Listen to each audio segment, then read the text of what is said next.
Hi friends, ఈరోజు మనం group 1 CA inter accounts నుంచి hire purchase and instalment sale transaction chapter చూద్దాం. ఇందులో 2 పార్టీస్ ఉంటారు, hire purchaser, hire vendor. Hire purchaser nothing but purchaser, buyer. Hire vendor అంటే seller. మనము cash ప్రైస్ని, ఇంట్రెస్ట్ని ఎలా క్యాల్కులేట్ చేయాలో hire purchase and instalment sale ట్రాన్సాక్షన్లో చూద్దాం. 2 విధాలుగా మనము క్యాష్ ప్రైస్ని, ఇంట్రెస్ట్ని క్యాల్కులేట్ చేయొచ్చు. ఒకటి వచ్చేసి యాన్యుటీ టేబుల్ని యూజ్ చేసి, ఇంకోటి యాన్యుటీ టేబుల్ని యూజ్ చేయకోకుండా. యాన్యుటీ టేబుల్ని యూజ్ చేసి cash price is equals to ఎలా క్యాల్కులేట్ చేయాలి అంటే down payment plus present value of installments. Annuity table లేకుండా అయితే interest included in each installment is calculated from an appropriate ఫార్ములాని యూజ్ చేసి క్యాల్కులేట్ చేయాలి. మనం సమ్స్ చేసేటప్పుడు మీకు ఈజీగా ఈ ప్రాసెస్ అనేది అర్థమవుతుంది. ఇందాక చెప్పుకున్నాం కదా 2 పార్టీస్ ఉంటారని, హైర్ పర్చేజర్, హైర్ వెండర్. ముందుగా మనము హైర్ పర్చేజర్ బుక్లో ఏం చేయాలో చూద్దాం. బుక్స్ ఆఫ్ హైర్ పర్చేసెస్లో అకౌంటింగ్ ట్రీట్మెంట్ చూద్దాం. 2 టైప్స్ ఆఫ్ మెథడ్స్ ఉంటాయి. ఒకటి క్యాష్ ప్రైస్ మెథడ్, ఇంకోటి interest suspense method. Cash price మెథడ్లో మనం నార్మల్గా మనకి జనరల్గా అకౌంటింగ్ ప్రిన్సిపల్స్లో అసెట్ని పర్చేస్ చేసినప్పుడు ఏమొస్తుంది, debit what comes, credit what goes out కదా. అలాగే ఇప్పుడు అసెట్ని పర్చేస్ చేస్తే అసెట్ వస్తుంది, అసెట్ అకౌంట్ డేటా టు నార్మల్గా క్యాష్ పే చేస్తే టు క్యాష్ అని రాస్తాం, క్రెడిటర్ అయితే టు క్రెడిటర్. ఇక్కడ మన సెల్లర్ ఎవరు, hire vendor. So asset account debit చేసి క్రెడిట్ హైయర్ వెండర్ అకౌంట్ చేస్తున్నాం. ఇంట్రెస్ట్ సస్పెన్స్ మెథడ్లో అయితే at the time of transfer of possession of asset, total interest unaccrued is transferred interest suspense account. నార్మల్గా మనకు hire purchase సిస్టంలో instalment బేసిస్లలో మనము amount pay చేస్తాము hire వెండర్కి. మనకి ఇంట్రెస్ట్ అనేది ప్రతి ఇయర్ మనము పే చేయాల్సి వస్తుంది. సో ఆ ఇంట్రెస్ట్ మొత్తం కలిపేసి ఇంట్రెస్ట్ సస్పెన్స్ అకౌంట్కి ట్రాన్స్ఫర్ చేసి ఒక ట్రీట్మెంట్ చేస్తారు. ప్రతి ఇయర్ ఆ రిలవెంట్ ఇంట్రెస్ట్ని డెబిట్ చేస్తూ క్యాన్సిల్ చేస్తారు. At later years as and when interest becomes due, interest account is debited and interest suspense account is credited. Interest account debit చేసి ఇంట్రెస్ట్ సస్పెన్స్ అకౌంట్ క్రెడిట్ చేస్తారు. ఇప్పుడు మనము cash price మెథడ్లో general entries చూద్దాం. మనము hire purchaser బుక్లో general entries note చేస్తున్నాం. So మనం పర్చేజర్ అంటే buyer. At the time of entering in to agreement, asset account data to hire vendor account.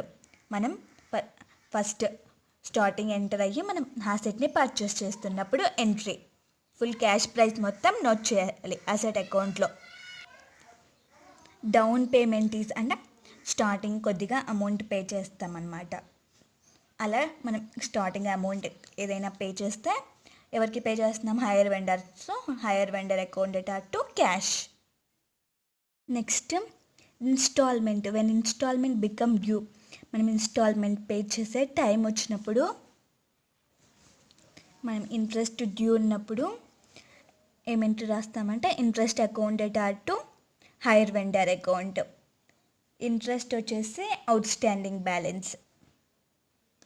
అదే మనం ఇన్స్టాల్మెంట్ పే చేసేసాము అంటే ఎవరికి, హైయర్ వెండర్కి కదా.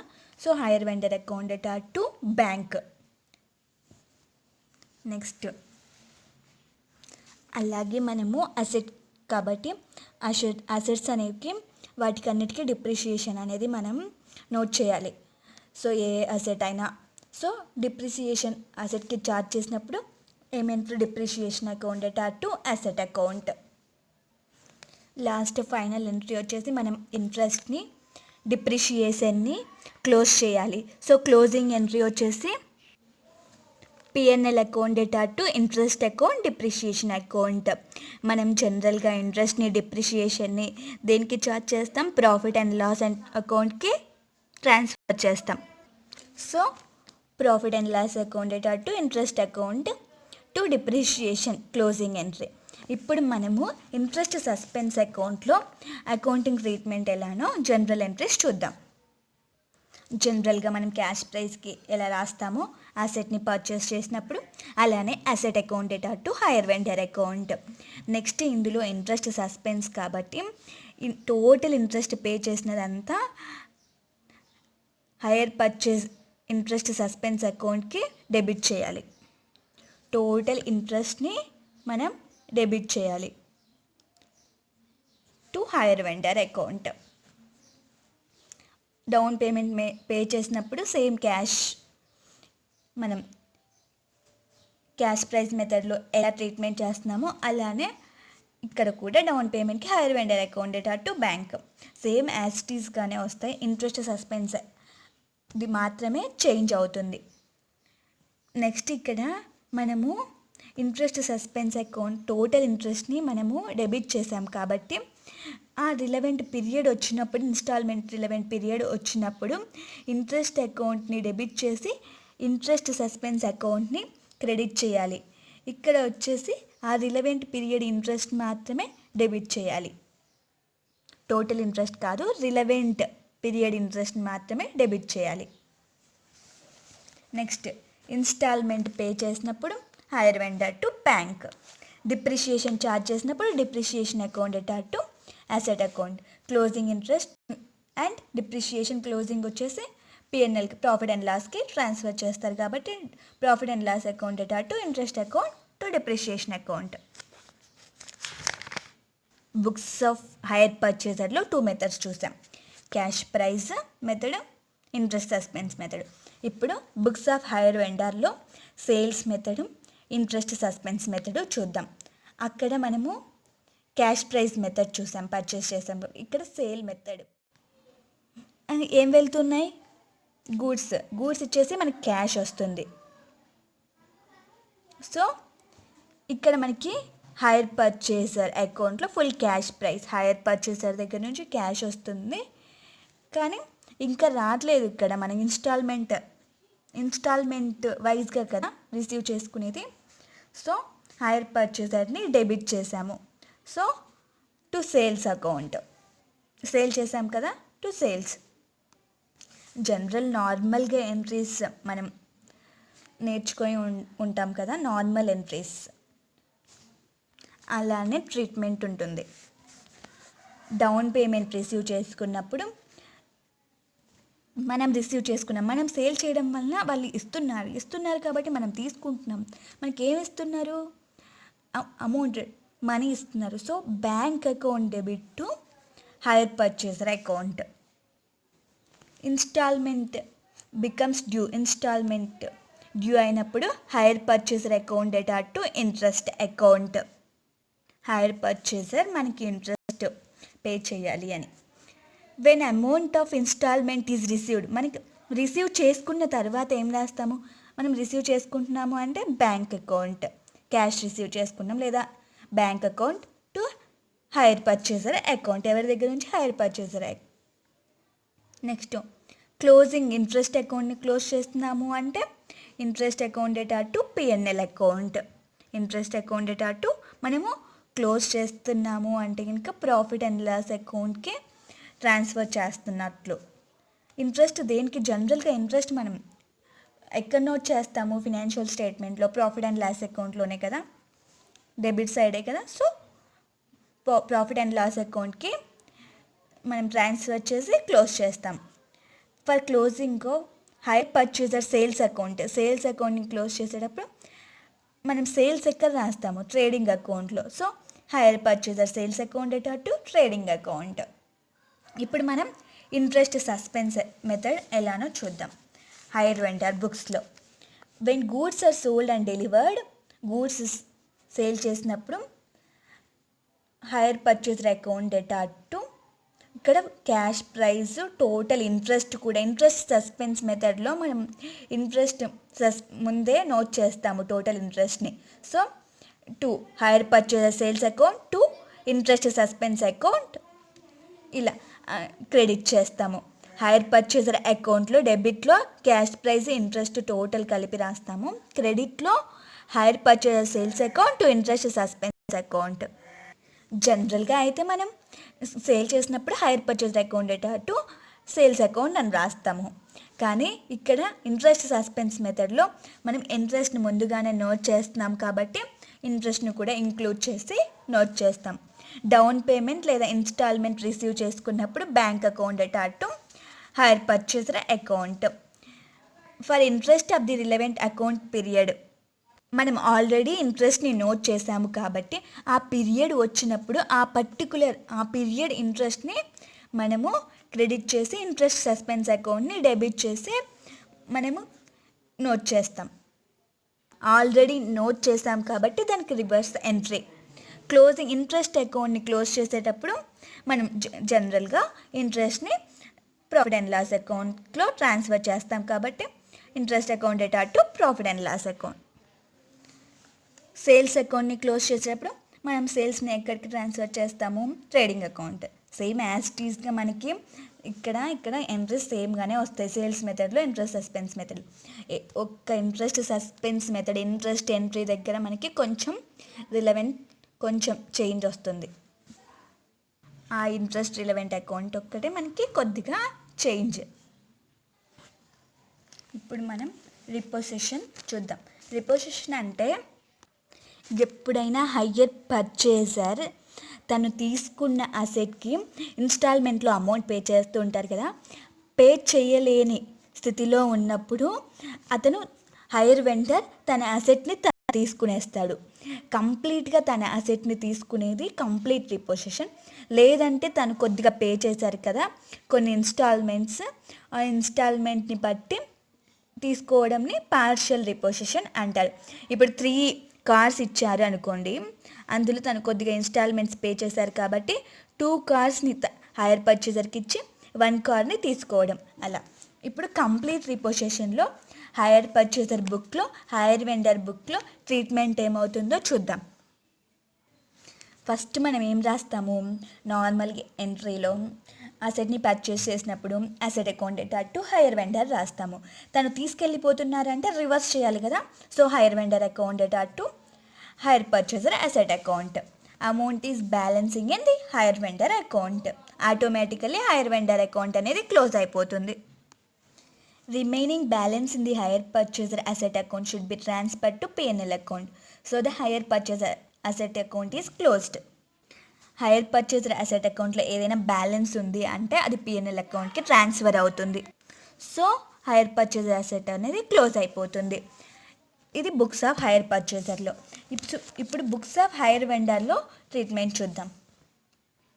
Estimated value of goods repossessed is given. Goods ఎంతకు రీపోసెషన్ చేస్తున్నాడు అనే వాల్యూ ఇస్తే గినక goods repossessed account data to hire purchaser account. జనరల్గా మనము ఏం రాస్తాము?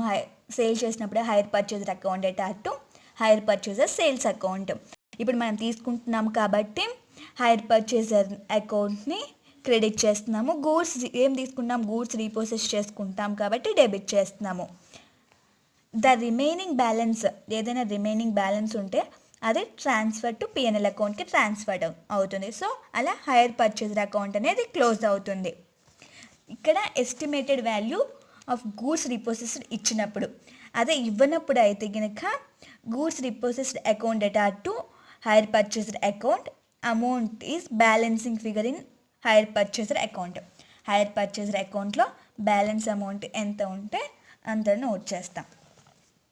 గూడ్స్ రిపోసెస్ చేసేటప్పుడు ఏవైనా ఎక్స్పెన్సెస్ ఇంకర్ అవుతే goods repossessed account and expenses ఎంత ఇంకర్ అయ్యాయో అంత నోట్ చేస్తాము డెబిట్లో టు బ్యాంక్ అకౌంట్.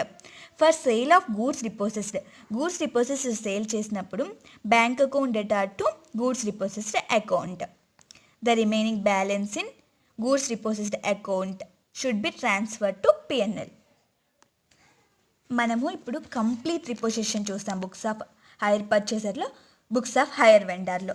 ఇప్పుడు పార్షియల్ రిపోజిషన్ చూద్దాం. పార్షియల్ రిపోజిషన్లో in the books of hire purchaser, in the books of hire vendor. Books of hire purchaser చూద్దాం.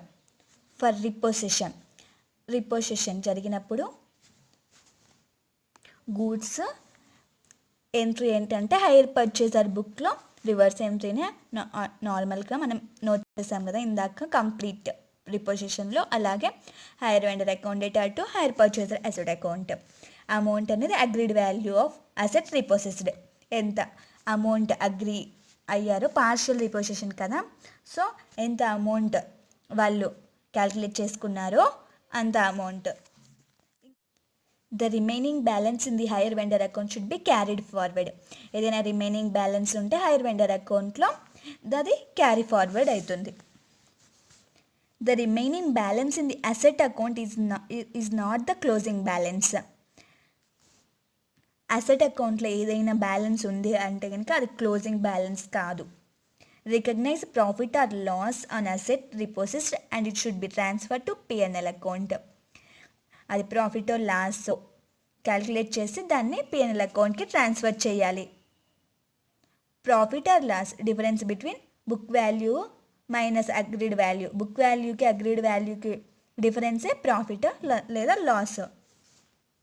The remaining balance in the hire purchase asset account is the closing balance. ఇప్పుడు hire purchase అసెట్లో ఉన్న balance అనేది closing balance. The closing balance should be related to the asset held with the hire purchaser. ఇప్పుడు hire vendor బుక్స్లో చూద్దాం. గూడ్స్ని repossess చేసినప్పుడు goods repossession account data to hire purchaser account. Amount వచ్చేసి agreed value of goods రిపోసెస్డ్.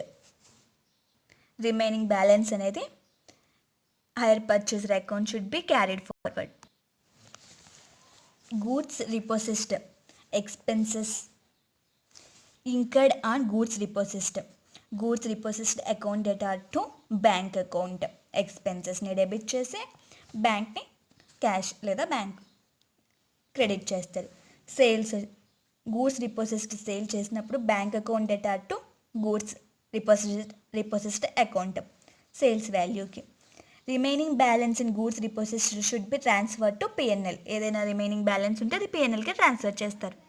మనం జనరల్గా 3 types of మెథడ్స్ని చూస్తాము ఈ చాప్టర్లో. ఒకటి వచ్చేసి backward approach, equation method, IRR method. Cash price లేకోకుండా down payment, installment, rate of interest 3 ఉన్నప్పుడు బ్యాక్వర్డ్ అప్రోచ్ ఫాలో అవుతాం. క్యాష్ ప్రైస్ లేకుండా ఇంట్రెస్ట్ కూడా ఈ 2 వాల్యూస్ లేనప్పుడు, డౌన్ పేమెంట్, ఇన్స్టాల్మెంట్ ఉన్నప్పుడు ఈక్వేషన్ మెథడ్ని ఫాలో అవుతాం. Cash price, down payment, installment amount, rate of interest లేకోకుండా cash price, down payment, installment amount ఉన్నప్పుడు ఐఆర్ఆర్ మెథడ్ని ఫాలో అవుతాం. నెక్స్ట్ క్లాస్లో మనము backward approach, equation method, IRR మెథడ్లో సమ్స్ ఎలా ఉంటాయో మనము చూద్దాం. Okay friends, bye.